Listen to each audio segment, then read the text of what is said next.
Christopher Columbus, one of the great European heroes, turns up on the island of Hispaniola. He was welcomed by the native people. They embraced them, they treated them with fantastic hospitality. His soldiers snatched babies from the breasts of their mothers and dashed their heads against the rocks. Children were fed alive to his dogs.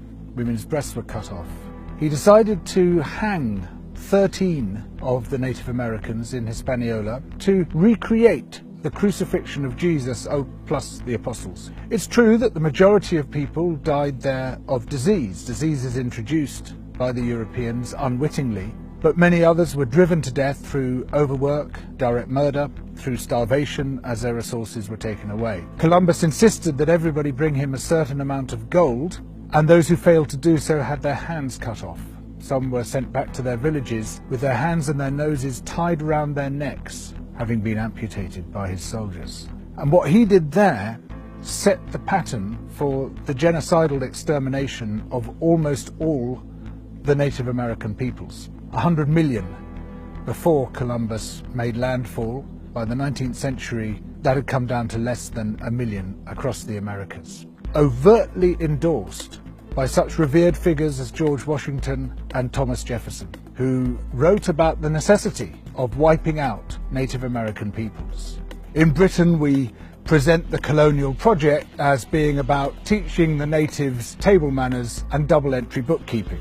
In India, the British manufactured a famine in the 1870s, out of nothing. There were food surpluses, massive amounts of food, but the governor, Lord Lytton, insisted that this food be exported wholesale to Britain.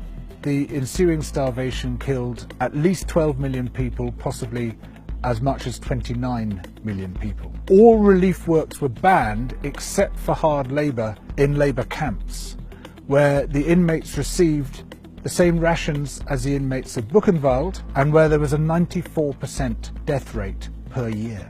This was all done in the name of liberal free market capitalism. Of course, the British did something similar in Ireland. In Kenya, soon after the Second World War, there was an uprising by the Kikuyu people who wanted their land back. The Kikuyu were herded into concentration camps and fortified villages, almost the entire population of over 1 million people. People were systematically tortured to death. They invented a new kind of pliers whose purpose was first to crush men's testicles and then to cut them off. They raped women with bayonets. They raped men. Similarly, a favoured technique was to ram sand up the rectum with a stick. Sometimes they were rolled up in barbed wire and kicked around the compound until they bled to death. Some of the British soldiers boasted about this. This is within living memory. The colonial secretary lied about it. The papers documenting it were burnt. The impact of the rich and powerful nations has been so phenomenally murderous and destructive that it has been completely airbrushed from our national consciousness.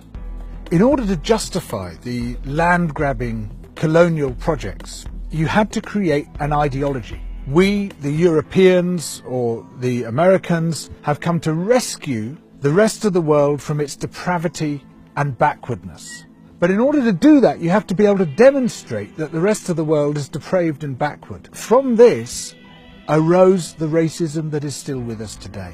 It was a necessary component of the colonial project. Some people might claim, well, okay, we broke a few eggs to make this omelette. It's as if all those human beings were eggs. But look at the omelette. Isn't it fantastic? Look, we've made this fantastic omelette. Forget about all that unpleasant stuff and let's just celebrate where we are. Where we are is a continuation of the project. We commodified people's land and people's labour and turned it into our property. We're also destroying the rest of the living world alongside it. We don't have to be like this. We are the same human beings as anybody else. We're all part of the same big human family. We just have to recognise that, accept that. And of course, within Western countries, there are plenty of brilliant people resisting colonisation, both internal colonisation within our own countries and external colonisation of other people's countries. These are the voices which must come to the fore, those who emphasise altruism and kindness and generosity and empathy for others, those who recognise that skin colour And any other difference of language, of religion, of background is completely irrelevant by comparison to what we share, which is our humanity.